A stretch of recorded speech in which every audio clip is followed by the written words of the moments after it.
எனக்கன்பான தேவச்சனங்களே, இந்த நாளுக்குரிய வார்த்தையானது, ஆகையால் தெளிந்த புத்தி உள்ளவர்களாயிருந்து ஜபம் பண்ணுவதற்கு ஜாக்கிரதை உள்ளவர்களாயிருங்கள்.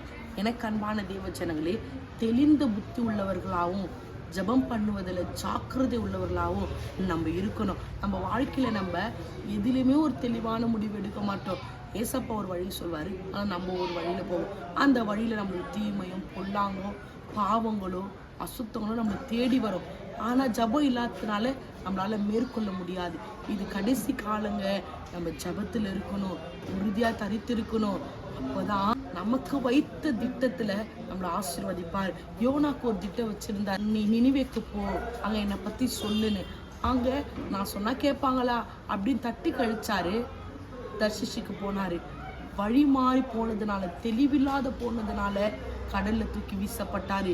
இன்றைக்கு கூட நமக்குன்னு ஒரு வழி வச்சிருக்கிறார், நமக்குன்னு ஒரு திட்டம் வச்சிருக்கிறார், நமக்குன்னு ஒரு வாழ்க்கை வச்சிருக்கிறாரு. அந்த வழியில நம்ம போகும்போது நிச்சயமாய் ஆசீர்வதிக்கப்படுவோம்.